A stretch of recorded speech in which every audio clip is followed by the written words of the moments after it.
The blue glow of the holographic transmission filled every human settlement across the galaxy, from the bustling space stations orbiting distant suns to the quiet farming colonies on remote planets.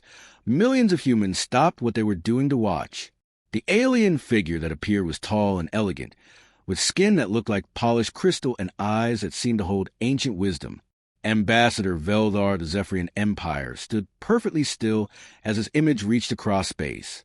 His voice was calm and gentle, the kind of voice used to deliver terrible news to children. "People of humanity," he began, his words translated into every human language. "I bring you news that will shake your hearts. Your beautiful homeworld, the planet you call Earth, is gone." On New Sol Station, Commander Jaiwin felt her coffee cup slip from her fingers. The hot liquid splashed across the metal floor, but she didn't notice.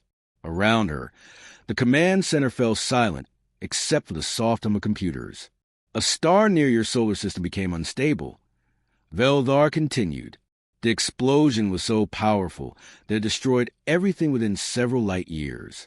Earth, your moon, your sun, nothing survived. We are deeply sorry for your loss." Jaiwin watched her crew react to the news. Miho, her weapons officer, stared at the hologram with his mouth open. Nari, the young navigation specialist, began to cry quietly, but Su Min, the chief engineer, was frowning at her scanner readings. "The explosion happened 6 months ago," Veldar said. "The light from your dying world has just now reached our monitoring stations. We wanted to tell you ourselves, rather than let you discover it through cold scientific data." Hyunwoo, the station's doctor, spoke first. 6 months ago? But we've been getting messages from Earth until 3 weeks ago." Jaiwin's eyes narrowed. Something felt wrong. In her 20 years of military service, she had learned to trust her instincts. The Zephyrians were known throughout the galaxy as helpful aliens who protected weaker species. But their help always came with a price. "We know this is terrible news," Veldar continued. "You humans are spread across many worlds now, but you are alone and far from home. The Zephyrian Empire wants to help you through this difficult time. We can offer protection, food, technology, and guidance. You need not suffer alone."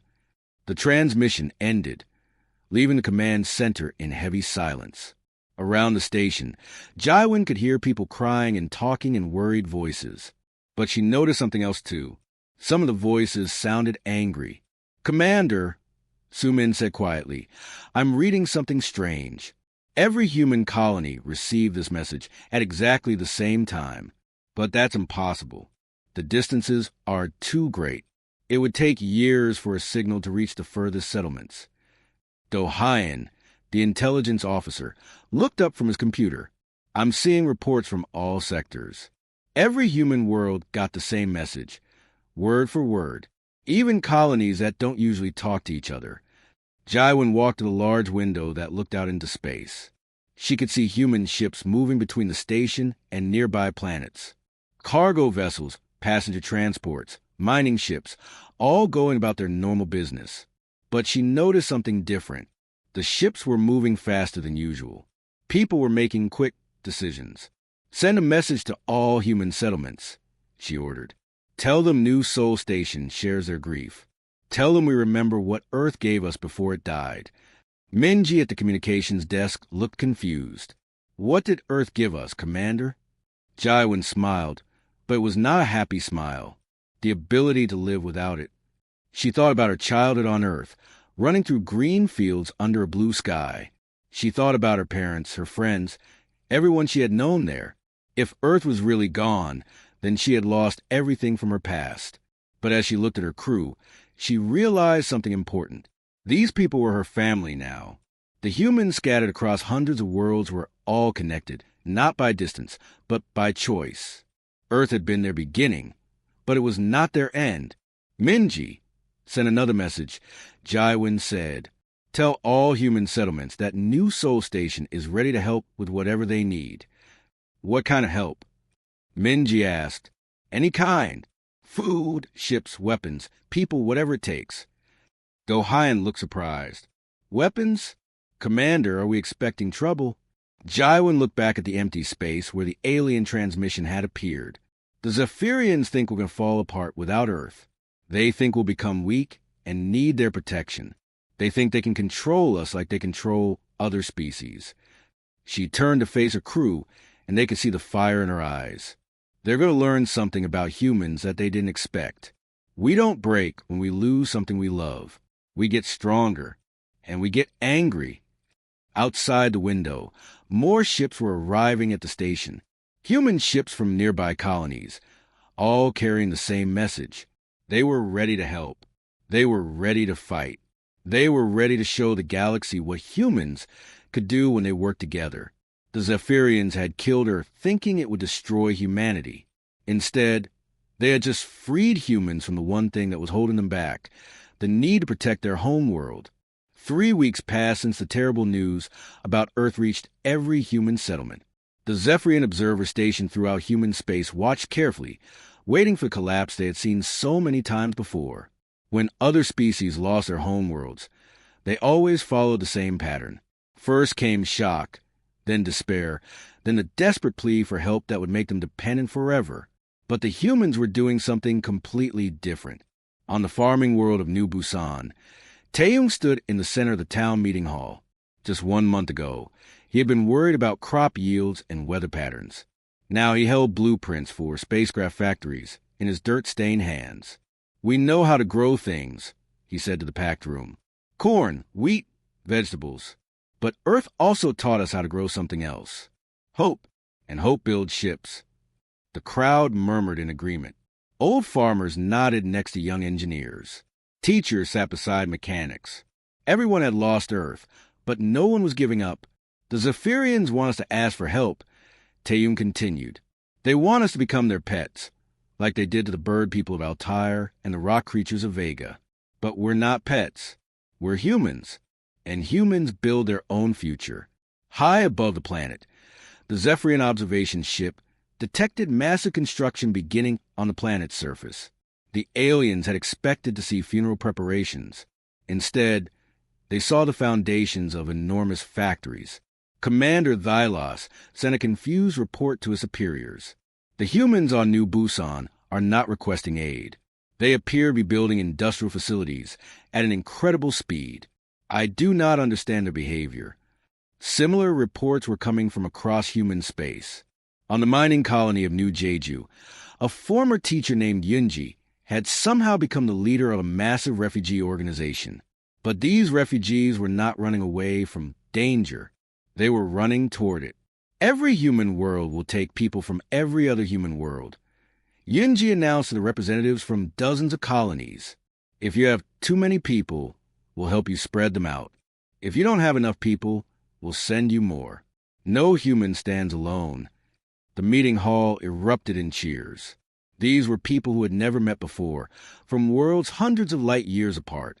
But they were talking like old friends who had been separated for too long. Jinwoo, a cargo pilot who had spent most of his life moving goods between planets, found himself at the center of something much bigger. His ship, the Soul's Dream, was now carrying secret messages between colonies that had never communicated before. "I used to transport rice and machines," he told his crew as they prepared for another mysterious cargo run. "Now I'm transporting revolution." The cargo hold was filled with data crystals containing weapon designs, ship blueprints, and communication codes. Every human settlement was sharing everything they had with every other settlement. Technology that had been developed in isolation for decades was suddenly flowing freely across the galaxy. On New Incheon, a programmer named Yuna worked day and night to create a new communication network. The old systems had relied on Earth as a central hub. Now she was building something better. "We don't need a center," she explained to her tired team as they coded through another sleepless night. "Every human world becomes a hub. If they cut one connection, we have 50 more.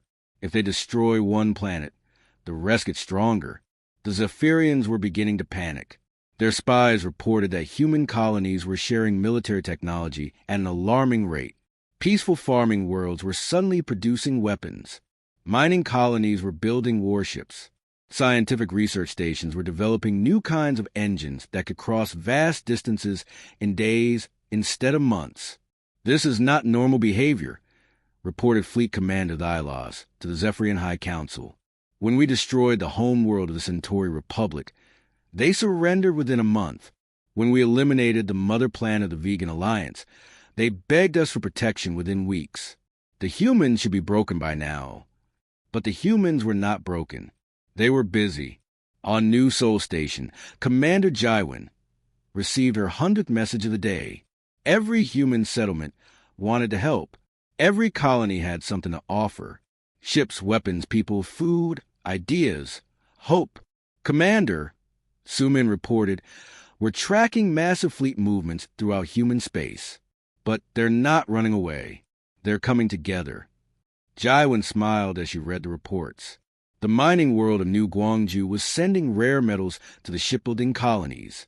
The research stations were sharing their newest discoveries with everyone. The farming worlds were promising to feed any army that humanity decided to build. The Zephyrians made one big mistake. Jywin said to her crew, they thought Earth made us weak. They thought losing our homeworld would destroy us. She looked out at the stars, where human ships were moving with new purpose. But Earth never made us weak. Earth made us human. And being human means we take care of each other, no matter how far apart we are. The alien observers watched in growing alarm as humanity did the impossible. Instead of falling apart, they were coming together stronger than ever before. The Zephyrians had wanted to create desperate refugees. Instead, they had created something far more dangerous. They had created a united human race with nothing left to lose. 6 months had passed since Earth's death, and the galaxy was about to witness something it had never seen before. In the shipyards of New Sol, massive construction platforms worked around the clock. Sparks flew from welding torches as thousands of workers built humanity's answer to loss. Admiral Seekjin stood on the bridge of the Earth's legacy, humanity's first true warship built after their homeworld died.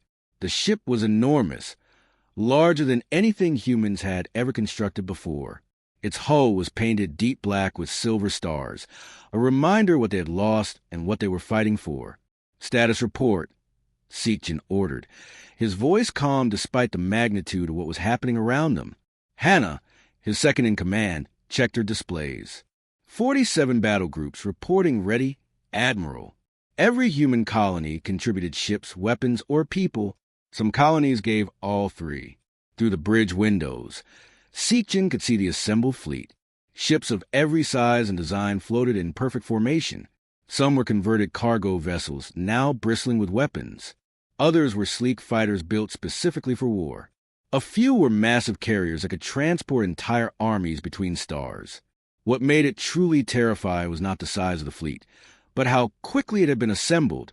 6 months ago, humanity had been scattered across hundreds of worlds with no central military.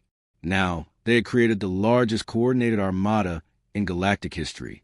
Incoming transmission from Jaehyun's squadron, Hannah reported. Captain Jaehyun's face appeared on the main screen. He commanded the fast attack ships from New Guangzhou, vessels built for speed and surprise. Admiral, our scouts have confirmed Zephyrian fleet movements. They're pulling ships back from the outer colonies. I think they're finally starting to understand what's happening. Good, Seekjin replied coldly. Suyang, signal all group commanders. Operation Homecoming begins now. The human fleet began to move, not toward Zephyrian space as the aliens expected, but toward a small blue world called Kepler 442b. It was home to the Altari, a peaceful species that had been under Zephyrian protection for over 300 years. The Altari looked like tall, graceful deer with intelligent eyes and 4 arms. They had once been great artists and philosophers, but centuries of Zephyrian control had made them quiet and fearful.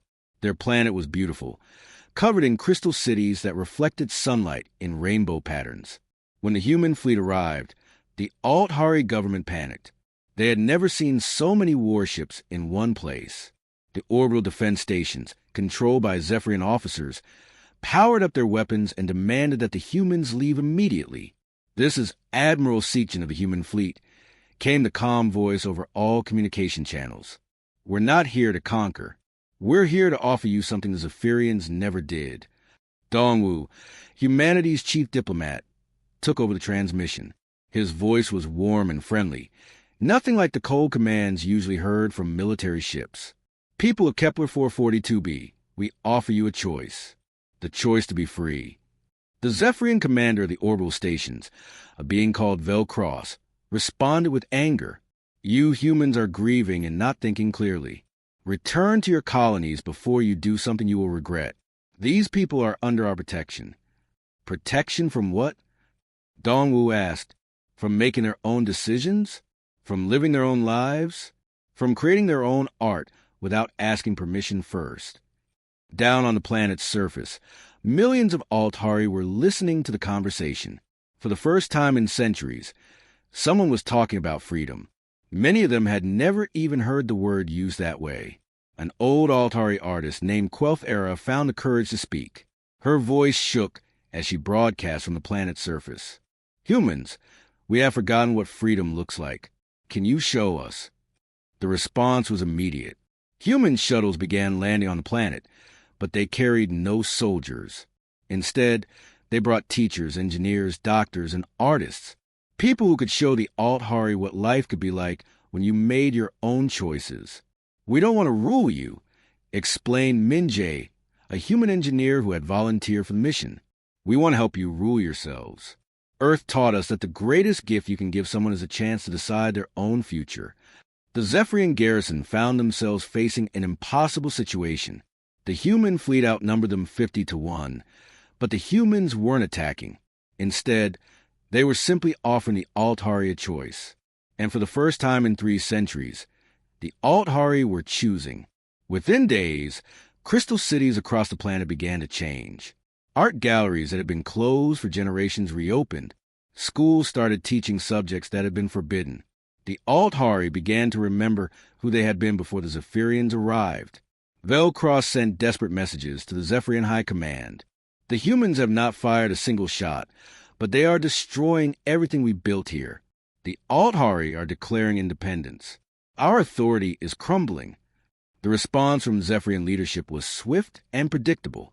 They dispatched their main battle fleet to crush this human rebellion before it could spread.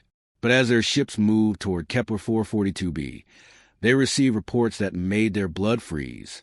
The human fleet was not alone. Ships of dozens of other species were joining them.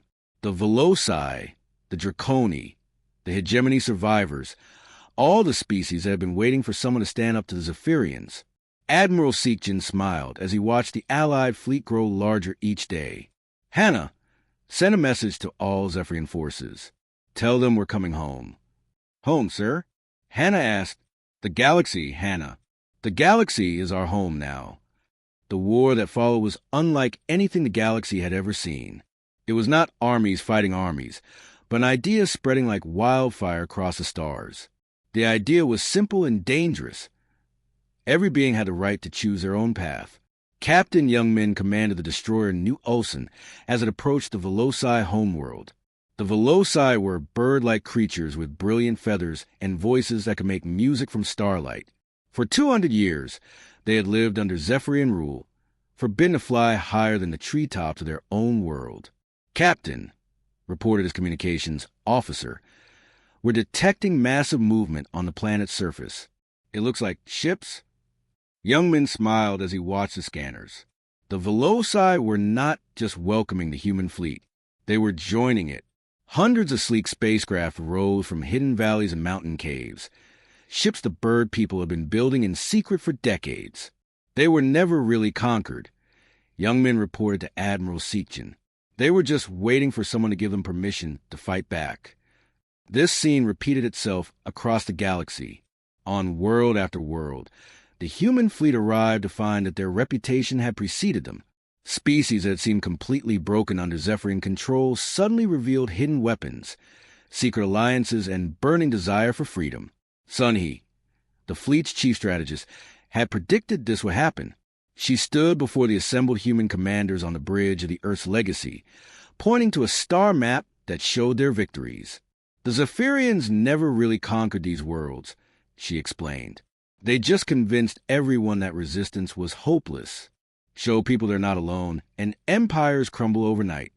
But the real shock came during the liberation of the Draconis sector. The Drakons were reptile-like beings known for their fierce pride and warrior culture. The Zephyrians had spent 3 centuries turning them into quiet farmers and merchants, suppressing their military traditions. Wu Jin, a young intelligence officer, was interrogating captured Zephyrian personnel when he discovered something that made his hands shake. Deep in the enemy computer files, he found communications that revealed a terrible truth. Admiral, Wu Jin called over the fleet network, his voice tight with emotion. "You need to see this immediately." On the main screen of every ship in the human fleet, classified Zephyrian documents appeared. Technical specifications for stellar manipulation weapons, target coordinates for the Sol system, authorization codes for something called Operation Orphan. The bridge of the Earth's legacy fell completely silent as the truth became clear. Earth wasn't destroyed by a natural stellar event, Wu Jin continued, his voice barely above a whisper. The Zephyrians did it. They murdered our homeworld deliberately. Admiral Seekjin stared at the documents for a long moment. Around him, his officers struggled to understand what they were seeing. Earth had not died in some cosmic accident. It had been murdered by the very beings who had offered to help humanity in their time of grief. Jimin, the fleet's youngest captain, spoke first into the stunned silence. Then they succeeded beyond their wildest dreams. Every human commander understood what he meant. The Zephyrians had killed Earth, thinking it would break human spirit and make them dependent. Instead, they had freed humanity from the one thing that had been holding them back, the need to defend their homeworld. "Send this information to every species in the galaxy," Seekjin ordered quietly. "Every world that has ever been under Zephyrian protection needs to know the truth about their protectors."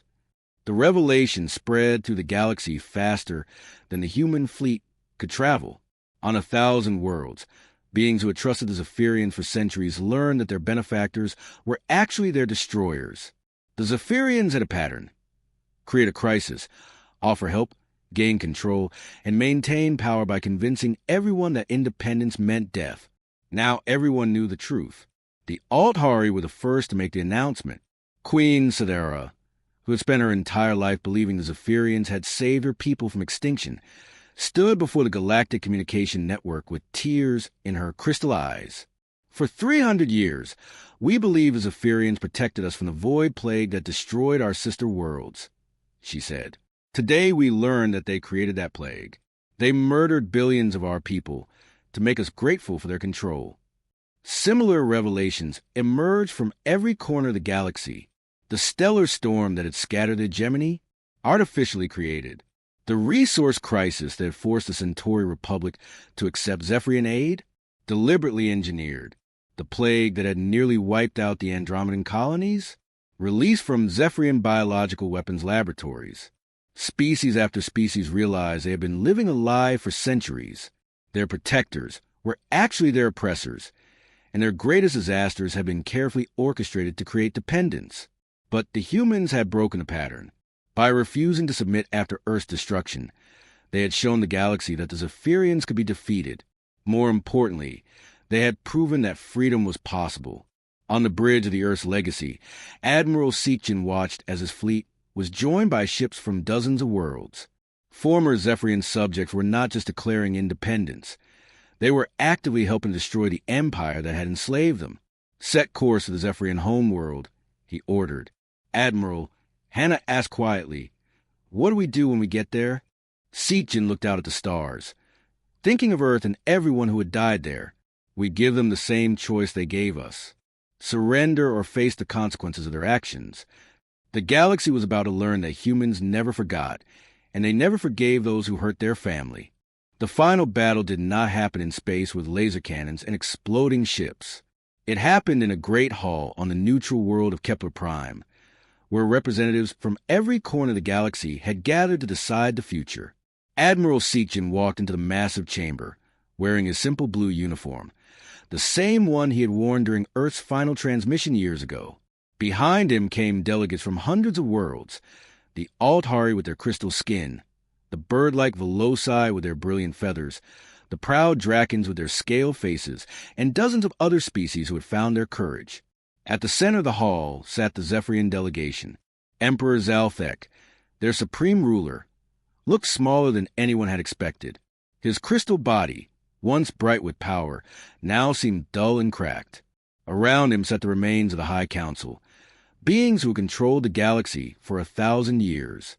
The Zephyrian Empire dies today, Sitchin announced to the assembled delegates, not through conquest, but through choice. Chaeyoung, humanity's chief diplomat, stood and activated a holographic display. Images filled the air above the assembly, documents, recordings, and evidence of 1,000 years of lies. Every species in the hall could see proof of how the Zephyrians had destroyed their worlds, killed their people, and then offered to save them. For centuries, you told us that chaos would return if we rejected your control, Chaeyoung said, looking directly at Emperor Zalthek. You said we needed you to survive, but the only chaos in this galaxy came from your own hands. The Emperor rose slowly, his voice still carrying the authority of centuries. You foolish children do not understand. The galaxy is vast and dangerous. Without central control, without our guidance, you will fall into war and destruction. You cannot govern yourselves. Hyojin, representing the newly liberated worlds, stood to respond. She was young, barely 30, but her voice carried the strength of 1,000,000 beings who had chosen freedom over security. We have been governing ourselves, she said firmly. For 6 months, dozens of species have worked together without your control. We have shared resources, protected each other, and made decisions together. We have done something you never allowed us to do. We have become friends. Murmurs of agreement swept through the hall. The Altari delegate nodded to the Veloci representative. The Draken commander shook hands with the human captain beside him. These beings have been kept apart for centuries, told they were too different to cooperate, but working together to overthrow the Zephyrians had taught them otherwise. What you call chaos, we call choice, Hyojin continued. What you call dangerous, we call freedom. We choose to take that risk. Emperor Zalthek's form flickered with desperate energy. And when you fail, when your alliance falls apart, when you face threats you cannot handle alone, what then? Admiral Sitchin stepped forward. Then we'll face those problems together as equals, not as subjects begging for help from rulers who created the problems in the first place. The vote was swift and unanimous. The Zephyrian Empire was dissolved. Its vast fleets were to be dismantled or converted to peaceful purposes. Its weapons of stellar destruction would be destroyed. Its former subjects would form a new galactic alliance based on voluntary cooperation rather than forced submission.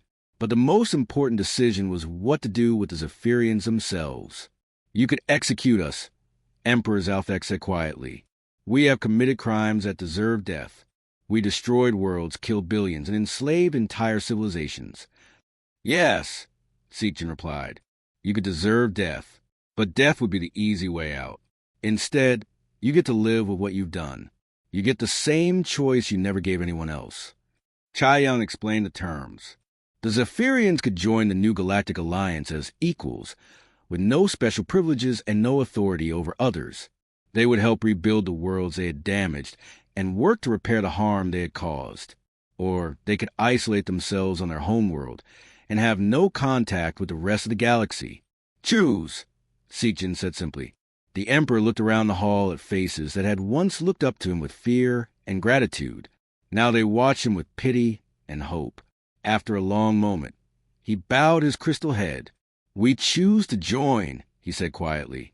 We choose to try to earn the forgiveness we do not deserve. 1 year later, Wanho commanded the exploration ship New Horizon as it traveled between the stars. His crew included humans, Altari Veloci, and even a few young Zephyrians who were working to understand what their empire had done wrong.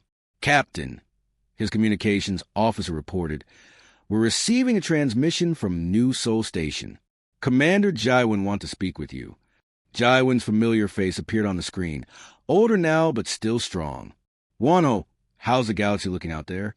Different, Wanho replied, looking at his mixed crew working together on the bridge. Better. The old trade routes are open again. Species are sharing technology freely. The Veloci are teaching their music to anyone who wants to learn. The Drakens are training joint defense forces with former enemies. And Earth, Jaiwin asked quietly. Wanho looked out at the stars. Earth is everywhere now. Every world where beings choose freedom over security. Every ship where different species work side by side. Every time someone decides to help instead of control. Commander Jaiwin smiled. Earth's children have finally come home. The galaxy had learned that the strongest force in the universe was not control or fear, but the simple choice to treat others as equals. The skies that had once been filled with warships now blazed with ships of exploration, trade, and friendship. The dawn had come at last.